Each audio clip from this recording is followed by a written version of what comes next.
Remember several videos back where I said I was going to review all the paperbacks, read and review all the paperbacks on that one case? Then you never heard from me again. At least, not about that. Well, it takes a while to read stuff. I got a lot going on. I've been moving into a place, unpacking, getting my kitchen set up, and there's work. Spend a lot of time with my kids. Um, life and stuff. Anyway, Heart of Darkness and the Secret Sharer would be a great band name. I would totally listen to that band. At least check them out. I like those two titles together. I think it sounds good. Anyway, I read The Secret Sharer from this book. I will read Heart of Darkness too. The Secret Sharer is first. So I'm going to do a little video talking about just one book for the most part. I have some comments to say on the paperback shelf. I'll say at the end, but um,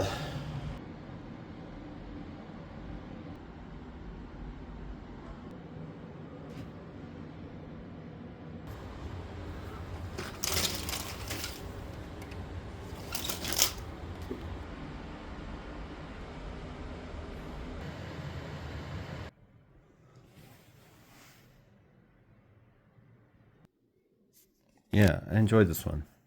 So this is the first thing I've read from this bookcase, which I just added a bunch to. I took some out of when I added things to it because I decided to keep my fiction literary paperbacks to one case.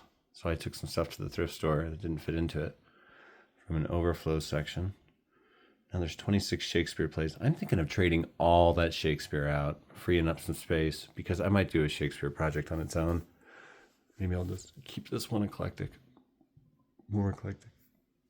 I don't know. I feel like that's not a bad idea. I did take 2 volumes of poetry out. I just needed the space. E. Cummings.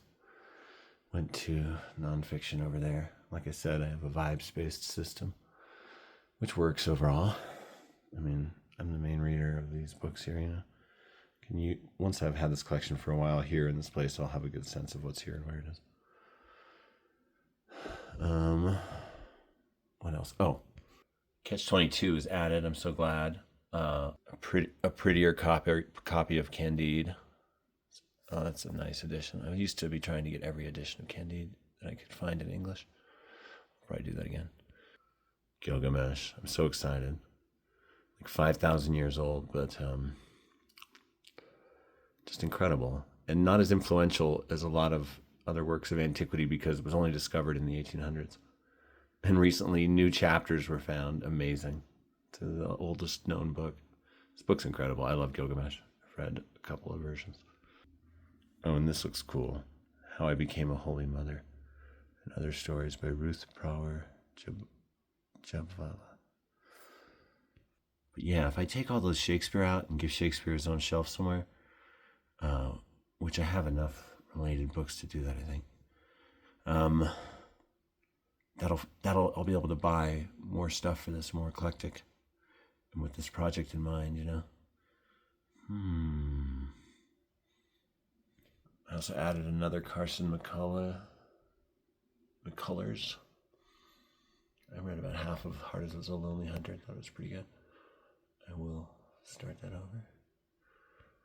I traded out a water-damaged Ibsen for a better Ibsen. A different Ibsen anyway, but in better condition. 2 of the same plays. Anyway, I also want to loosen these shelves up a little bit. They're packed a little tight. Some of them, not all of them. Yeah. I want them to be real, jangly. So they don't get this phenomenon called fanning, where shorter books push into taller books and make the tops plume out. You don't want that to happen, and packed shelves can do that. So I really enjoyed The Secret Sharer. I felt like it was a solid piece of work. It was originally published as 2 short stories, written in 1909 and published in 1910 in Harper's Magazine. Here's a current Harper's. But Harper's has been around forever. I've seen old linoleum woodcuts of Penitente Moradas from New Mexico and really old Harper's magazines. Anyway, I felt like each one of these parts deserved their own discussion. There's an introduction in this paperback that is so good, and it was written by Albert J. Gerard. Stanford University. And apparently he was the critic with the most novels, who had written the most novels, and the novelist who had written the most works of criticism. But he's obviously a very thoughtful critic, because this is an excellent introduction. And he takes a really Jungian approach to the story. So The Secret Sharer is very atmospheric. A lot of you probably know that Heart of Darkness was the basis for the movie Apocalypse Now, and they updated it and moved it to Japan, not to Japan, Vietnam. And what happened? So The Secret Sharer has a very similar tone. It's set in a different location, the Gulf of Siam, which is now the Gulf of Thailand. And I looked up a bunch of video clips on YouTube after reading this, and that is like a beautiful place. But it's set in kind of a delta area where they're on the ocean, but going into a river, which is like one of the best like landscapes. Deltas are so cool, so interesting, and it's so sad what dams do to them and dry them out and kill all those ecosystems. Something I read about a lot. But anyway, the delta, great location. If you've seen movies like Beasts of the Southern Wild, it's just like an interesting, fertile place in so many ways. But I thought that the setting was great in this. It quickly became like not a real world setting almost to me. Like it's very mythical, archetypal, described in really broad strokes that are effective, I think. And Conrad is a really good writer.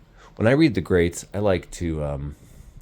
he was a Polish-born writer, didn't go to England until he was 21, according to the introduction. And he...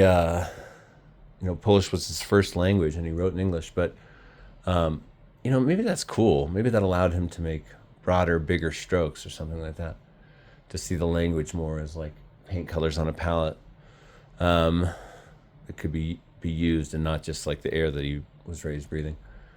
But a lot of his works draw from real life. Heart of Darkness he kind of was a steamboat captain. And apparently he got into a duel when he was young, and he had all kinds of adventures. And Secret Sharer was based in part on an actual event of a sailor killing another sailor during a storm. I don't know if all those details are true, but it's very Jungian. And I think the introduction is right to take that approach about it. There's some really good lines. For instance, so the story is this guy's new captain for a boat. He decides to take the night shift. He's out on the deck. He looks down. There's a guy hanging onto the ladder of the boat. And he's all, hey, what's up? And they're in this immediate weird situation. It's a literal scene, but it feels very Lynchian, Jungian, call it what you will. The shadow self is there.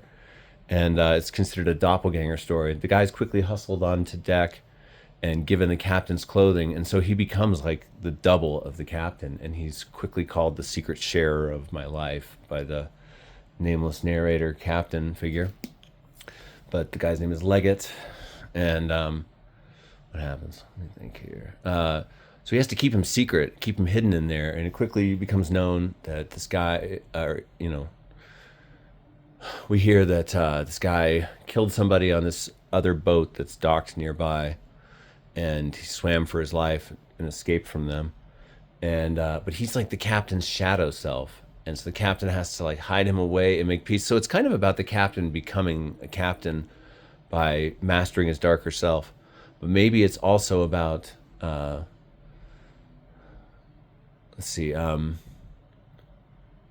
captain realizing that the darker self is also not just a symbol, but a real human being. This is what the introduction says.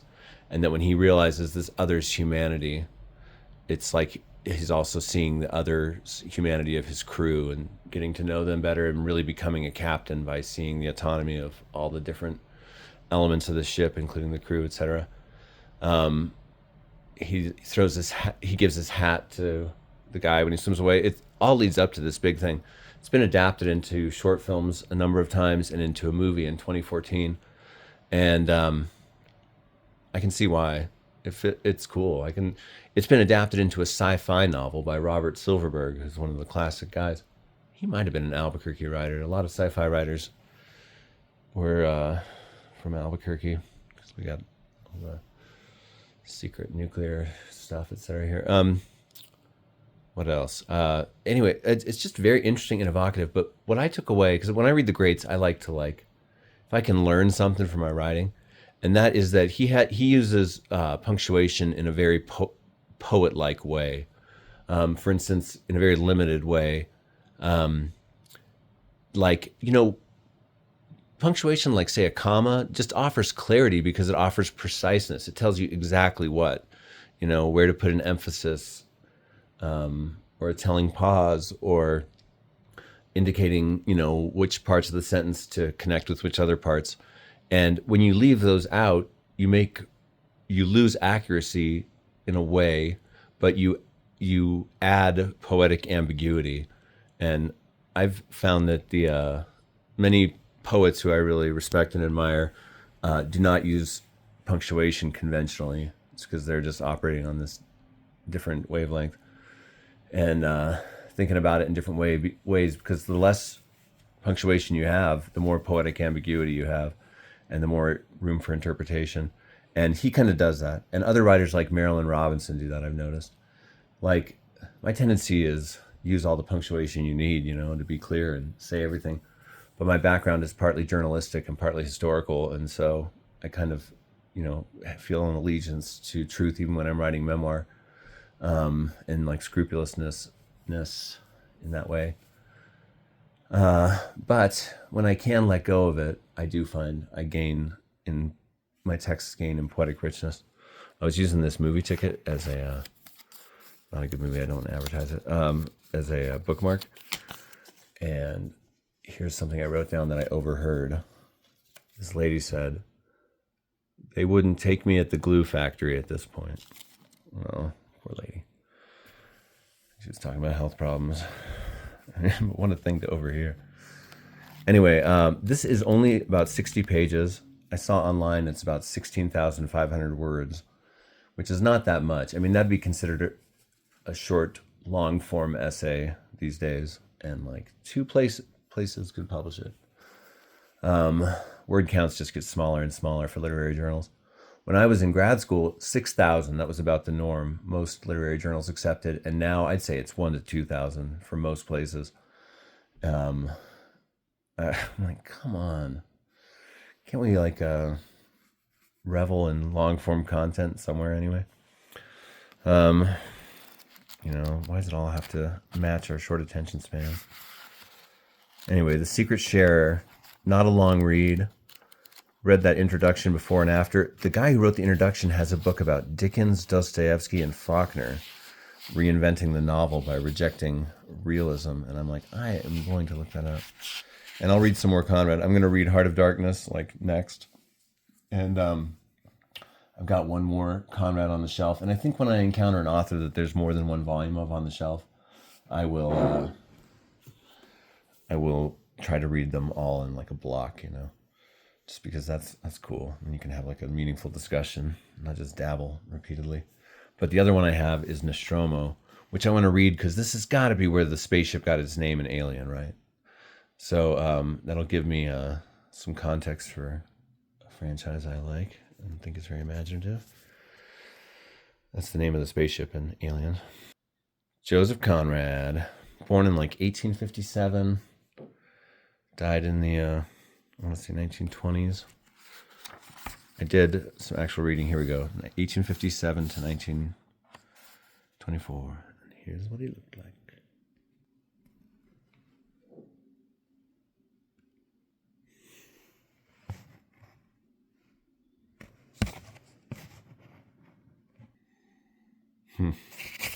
But there were a number of good lines and good insights in here. You can tell this guy is a very close observer of humanity. How long is this? 14 minutes? I'm sorry, everybody. I was going to try to keep this to 10 minutes. I didn't mark this one up, but I think I might mark books up with a pencil for this project in the future because there were many good quotes that I couldn't just easily find right now. And just good thoughts, and interesting things. It's always cool to read stuff from other times, just on that level even. Because, see, it's split into two parts. Serialized and Harper's. It's crazy. 1910. Before World War I. It does feel like it's kind of simmering this way. Maybe the whole world was at that time. There we go. Okay. All right. I will read Heart of Darkness from that next. And, you know, books are cool, man. What can I say? You know, they really are. Thanks for subscribing, people. The numbers keep climbing, and I get great comments, and it's just like really nice. I'm like, this is gonna actually be like a really fun, worthwhile thing in my life. This channel, I'm like so excited now. And all right. Anyway, thank you all. Nice knowing you're out there. Rock and roll.